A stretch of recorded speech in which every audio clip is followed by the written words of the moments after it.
La grâce est totalement opposée aux œuvres. Elle n'a rien à voir avec la loi. Nous ne devons pas tomber dans les œuvres de la chair. Nous devons accomplir les œuvres de Dieu, mais il faut comprendre que quel que soit ce que le Seigneur nous demande de faire, il nous donne avec la grâce. Restez avec nous dans Jouissez de votre vie.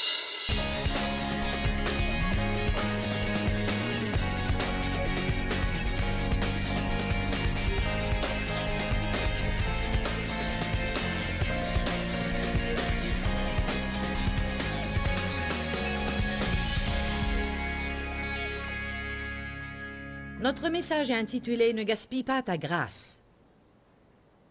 Ne gaspille pas ta grâce. Je crois que beaucoup de personnes ne comprennent pas la grâce. Pour de longues années, je ne comprenais pas la grâce. J'ai appris que la grâce est une faveur non méritée. Un acte de bonté de Dieu. Mais je ne savais pas que la grâce était une force. La grâce est la force du Saint-Esprit qui vient dans nos vies pour rendre possible ce qui nous était impossible sans elle.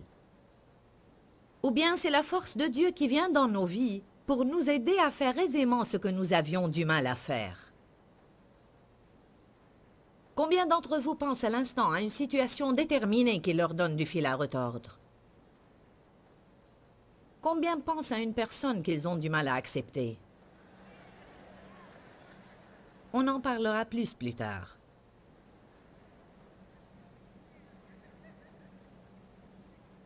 La définition du mot grâce est bonté, faveur. Quelque chose qui est disponible à tous et gratuitement. Si la grâce est disponible à tous, alors pourquoi nous n'en jouissons pas tous? Parce qu'on ne la demande pas tous et on ne sait pas tous comment la recevoir. Je répète que Dieu est une personne d'honneur et il ne veut pas nous imposer son aide, il ne veut pas nous imposer sa présence dans nos vies et dans nos différentes situations. Malheureusement, beaucoup de personnes ne demandent l'aide de Dieu qu'après avoir perdu tout espoir. La plupart des personnes se tournent vers Jésus après avoir atteint le point le plus bas et perdu tout espoir et toute espérance, alors ils reçoivent Jésus finalement. Mais ce n'est pas toujours le cas. Quelques-uns sont plus intelligents que ça, alors que la plupart pensent « J'ai tout fait, j'ai tout essayé, et maintenant je vais voir si Dieu peut m'aider. » Vous pensez qu'on apprend dès la nouvelle naissance qu'on ne peut rien faire sans Jésus, mais on n'apprend pas vraiment cela. Car même après avoir reçu Jésus, on continue à faire toutes les choses par notre propre force. Et la Bible dit, sans moi, vous ne pouvez rien. Jean 15,5, s'il y a jamais leçon que nous avons à apprendre, c'est la suivante. Sans moi, vous ne pouvez rien. Si vous ne le croyez pas, le Seigneur sera dans l'obligation de vous le prouver. Amen. En fait, je vous dis maintenant que si le croyant ne fait pas confiance à Dieu, alors très peu de choses réussiront dans sa vie. Car comme nous avons été sauvés par la grâce, non par les œuvres, afin que personne ne se glorifie, c'est de même, c'est-à-dire par la grâce, que nous devons apprendre à vivre. La grâce de Dieu est merveilleuse. La Bible dit, non seulement nous avons la grâce, mais nous avons la grâce, plus de grâce et encore la grâce. Amen. La grâce est totalement opposée aux œuvres. Elle n'a rien à voir avec la loi. Nous ne devons pas tomber dans les œuvres de la chair. Nous devons accomplir les œuvres de Dieu, mais il faut comprendre que quel que soit ce que le Seigneur nous demande de faire, il nous donne avec la grâce de l'accomplir. Alors on fait les œuvres de Dieu par la grâce de Dieu. Et si on fait les œuvres de Dieu et on compte sur lui, alors tout ce qu'il nous demande de faire devrait être relativement facile. On se débat beaucoup. La Bible dit, venez à moi, vous tous qui êtes fatigués et chargés, et je vous donnerai du repos. Pourquoi on ne reçoit pas ce dont nous avons besoin? Car on ne vient pas à lui, on va chez nos amis et ceux qui font la relation d'aide. On fait les choses par notre force. Je ne critique pas ceux qui font la relation d'aide. Si Dieu vous guide à les consulter, faites-le, mais moi je n'irai pas avant de le consulter. Et je ne choisirai pas n'importe quel conseiller, et sûrement pas quelqu'un qui n'en saurait pas plus que vous. Certaines personnes qui font de la relation d'aide, leur profession n'en savent pas autant que les personnes qui les consultent. Quand on apprend à vivre par la grâce de Dieu, cela provoque en nous une grande gratitude. Et Dieu veut qu'on vive dans la reconnaissance et la gratitude. Je sais que c'est par la grâce de Dieu que je fais ce que je fais maintenant. Dieu ne m'a pas appelé car je mérite d'être appelé, ni car je suis suffisamment intelligente pour être appelée. En fait, je n'ai pas encore compris pourquoi il m'a appelée. Je sais bien que c'est par sa grâce, sa miséricorde, sa faveur et par sa bonté aussi qu'il veuille se servir de moi, malgré tous mes défauts. C'est pourquoi Paul a dit « Sans la grâce de Dieu, j'en suis rien ». Quand vous comprenez la puissance de la grâce de Dieu, vous arrêtez de juger les autres, car vous réalisez que sans la grâce de Dieu, vos vies auraient été un désastre. Si le Seigneur ne m'avait protégé, j'aurais été mise en prison. Et c'est le cas de quelques-uns ici. Qui parmi vous a fait des choses pour lesquelles il méritait d'être emprisonné mais n'a pas été arrêté? La grâce est merveilleuse, n'est-ce pas?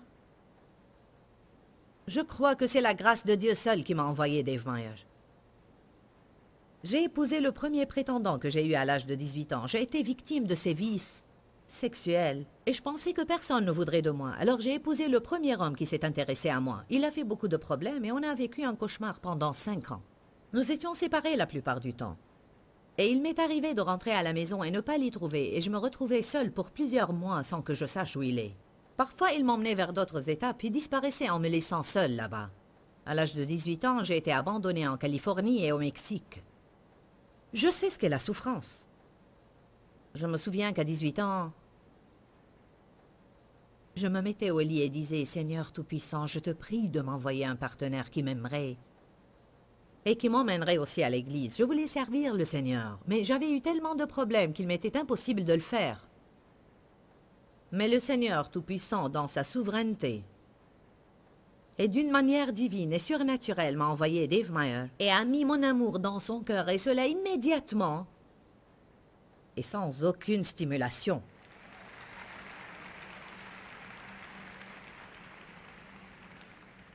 J'étais en train de laver la voiture de ma mère devant notre maison, et Dave travaillait avec l'homme qui vivait dans l'étage au-dessus de l'appartement de mes parents, et il était venu le chercher.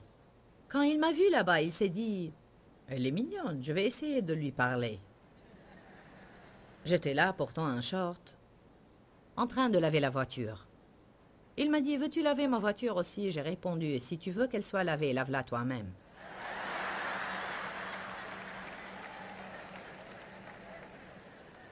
Ça faisait des mois qu'il priait pour avoir une épouse. Il sortait avec 3 jeunes filles. Il voulait simplement se marier. Il était prêt à s'installer et prier pour avoir une épouse. Il disait « Seigneur, je veux qu'elle soit quelqu'un qui a besoin d'aide. » Et il a dit que quand je lui ai répondu de cette manière « Si tu veux que ta voiture soit lavée, lave-la toi-même », l'idée lui vint immédiatement à la tête. C'est exactement la fille que je veux.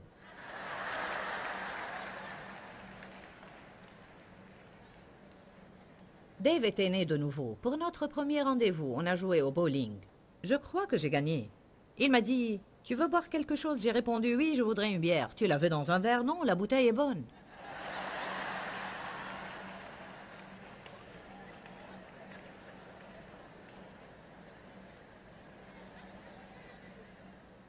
Et il a dit que le temps qu'il m'emmène chez moi ce soir-là, il était sûr qu'il voulait m'épouser.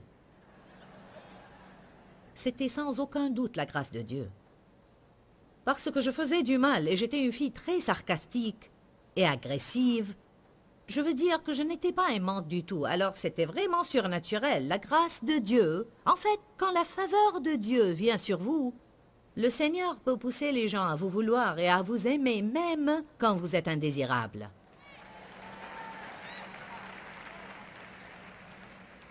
Quelques-uns font des pieds et des mains pour sortir avec quelqu'un, tandis que vous devriez prier 5 minutes le matin pour être favorisé. Et puis partir au travail et sourire.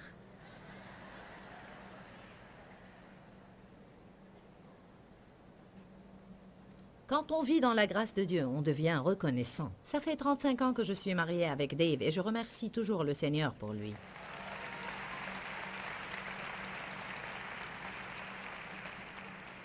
Qu'est-ce que j'aurais prêché si je n'étais pas mariée avec Dave? Il dit que le Seigneur l'a mis dans ma vie pour crucifier ma chair, et je pense qu'il a raison. Il m'est un privilège d'être en fait l'épouse de Dave. Allez, applaudissez Dave.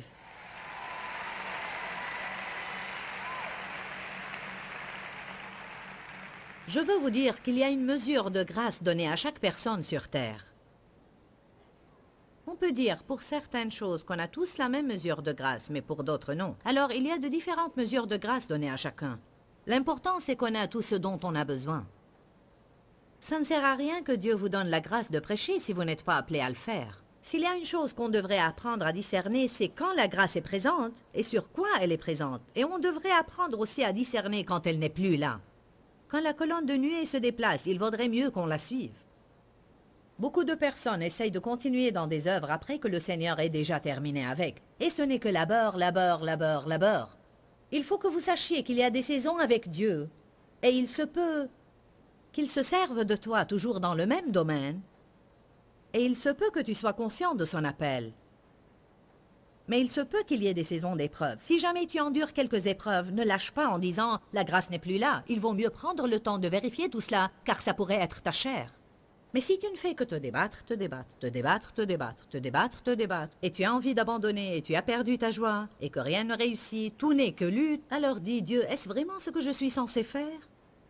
Je vous dis que je ne lutte pas pour faire ce que je fais. On n'a pas de problème financier. Et on n'éprouve pas de difficulté à inciter les gens à nous aider. Prêcher n'est pas une corvée pour moi.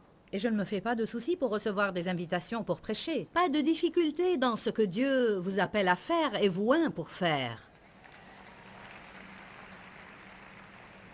C'est vrai que j'ai lutté au début, mais non parce que Dieu ne m'avait pas appelé, mais parce que je ne savais pas comment recevoir la grâce.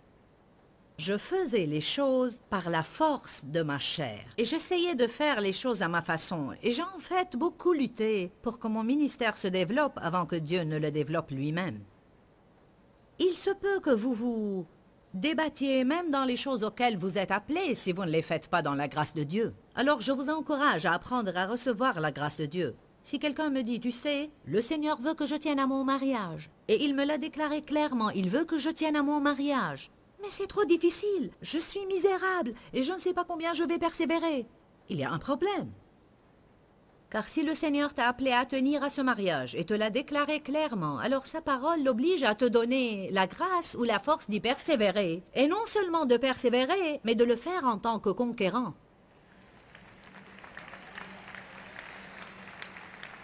Il faut que vous compreniez cela aujourd'hui, car quelques-uns d'entre vous ne font rien que se plaindre de leurs conditions. Pourtant, vous dites, c'est là où je crois que Dieu veut que je sois. Je crois qu'il veut que je travaille ici, mais je hais cette place, je hais mon patron, gna gna gna gna gna. Mais Dieu m'a dit de ne pas démissionner. Si c'est vraiment la volonté du Seigneur que tu sois là, alors il t'a mis dans cet endroit que tu n'aimes pas, soit pour crucifier ta chair, soit pour que sa volonté soit faite dans la vie de quelqu'un d'autre. Le point essentiel, c'est que là où le Seigneur te met, il te donne la grâce d'y persévérer. Qui sait que le Seigneur ne va pas l'appeler à faire quelque chose sans lui donner la grâce nécessaire? Quoi qu'il nous appelle à faire, il nous équipe à faire. Alléluia. Prenez Romains 12, verset 6. La grâce est la force accordée pour nos conditions dans la vie, que nous soyons femmes d'intérieur ou dans le ministère. Ma fille est née à 4 enfants maintenant. Et je vous dis, je suis fatiguée rien qu'à la voir. Elle a dit l'autre jour, quand elle était en train de repasser ses nouveaux rideaux en essayant de les accrocher pendant qu'elle nourrissait les enfants et changeait leurs couches, elle a dit, en fait, c'est ce que j'ai toujours voulu dans la vie, et je l'ai maintenant, et je suis contente.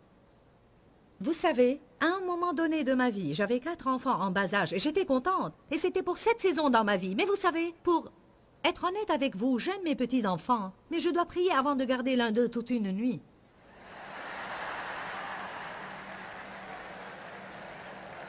Je les aime et je ferai n'importe quoi pour eux. Mais j'aime les visites éclairs. Je peux leur rendre visite 5 fois par jour et dès que je rentre de voyage, je vais tout de suite et avant de faire quoi que ce soit voir mes petits-enfants. Mais vous savez, maintenant je vis une saison différente dans ma vie. Et je suis ointe pour des choses différentes. Je suis ointe pour le silence. J'ai une grâce spéciale pour mener une vie tranquille. J'ai une grâce spéciale pour mener une vie paisible. Amen. Dave et moi, on se sépare rarement. Et c'est bien. Mais il va assister à un tournoi la semaine prochaine. Je ne veux pas l'accompagner. Je vais pouvoir rester toute seule à la maison. Pour une semaine. Gloire à Dieu. Amen. Personne ne pourra me prendre la télécommande. Et ne tirera les couvertures la nuit. Je plaisante, il va me manquer beaucoup. Vous passez par de différentes saisons dans la vie. Amen. Alors vous devez savoir dans quelle saison vous êtes et où le Seigneur vous veut. Et vous devez discerner pourquoi vous êtes loin. Et arrêtez de vous sentir frustré. En essayant d'être là où Dieu ne vous veut pas et en essayant de faire des choses qu'il ne vous a pas appelé à faire. Ne faites plus ce que les autres sont appelés à faire et sont loin pour alors que vous ne l'êtes pas. Et réjouissez-vous car Dieu ne vous donne pas des choses que vous n'êtes pas censé avoir. Vous auriez été misérable si le Seigneur vous avait accordé tout ce que vous vouliez dans la vie. Romains 12:6 dit « Mais nous avons des dons différents, des facultés, des talents et des qualités différentes. Selon la grâce qui nous a été accordée, utilisons-les. » Dites tous « Je ne peux pas aller au-delà de ma grâce. » Jean 3:27. Je veux aujourd'hui que vous glissiez facilement dans le repos de Dieu. Comme j'ai déjà mentionné, avant de commencer, je veux que vous soyez des chrétiens bien huilés. Je veux que vous soyez tellement loin par la force du Saint-Esprit que vous pourriez glisser à travers les difficultés de la vie et glisser d'entre les mains de Satan. On a besoin de beaucoup plus d'huile, n'est-ce pas? L'Esprit de Dieu, qui est l'Esprit de grâce, est symbolisé dans les Écritures par l'huile. Jean 3:27 nous apprend une leçon importante. Commençons par le verset 26. Ils allèrent auprès de Jean et lui dirent, « Rabbi, celui qui était avec toi au-delà du Jourdain, et à qui tu as rendu témoignage. Il faut que tu fasses attention, Jean.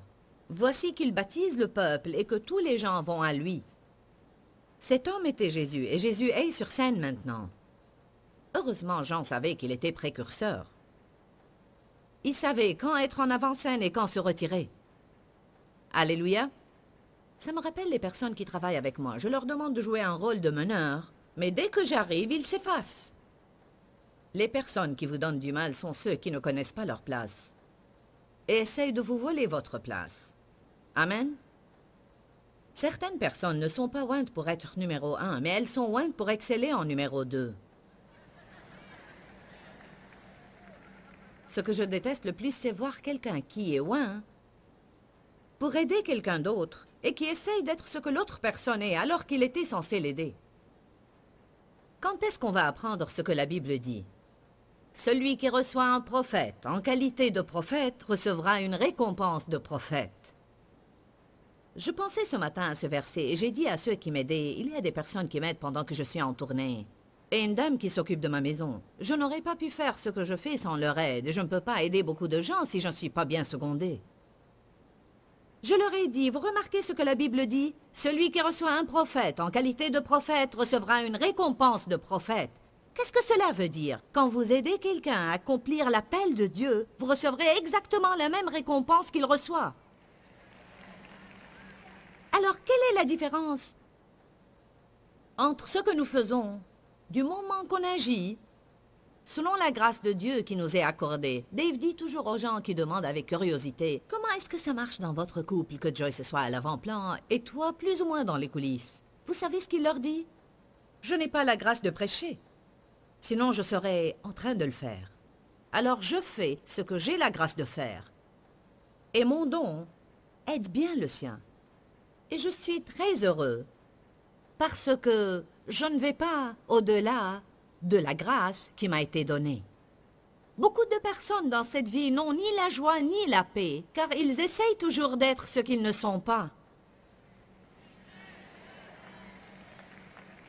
J'aimerais voir beaucoup de personnes parmi vous ici et parmi ceux qui nous regardent à la télé arriver à un état de contentement et de satisfaction.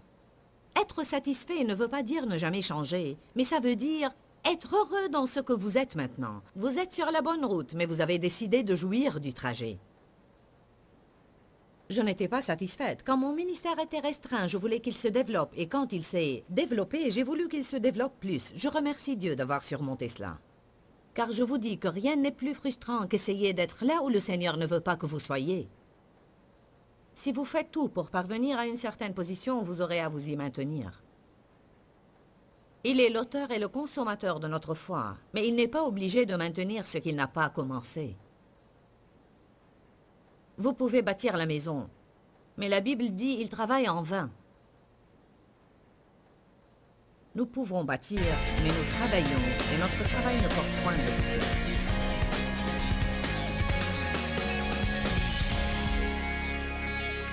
Souvenez-vous que vous pouvez savoir que vous êtes en Christ, vous pouvez connaître celui qui vit en vous, et que vous pouvez faire face à quoi que ce soit, et vous pouvez le faire sans peur. Aujourd'hui, nous offrons une série d'enseignements en 5 parties, intitulée « Vivre avec assurance et sans peur ». Je ne sais pas sur quel point de votre vie Satan vous attaque, peut-être avec la peur. Je ne sais pas à quelle situation vous faites face en ce moment qui peuvent vous sembler très alarmantes, mais je sais que la parole de Dieu a le pouvoir qui vous permettra de faire tout ce que vous devez faire. Dis-leur que je les aime. Dans ce livret, Joyce Meyer donne une révélation de l'amour de Dieu pour nous. Pour obtenir ce livret gratuitement, écrivez-nous à Joyce Meyer, boîte postale 40095-6300, Larnaca, Chypre. Ou bien visitez notre site web www.joycemeyer.org/fr.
Tôi xa quê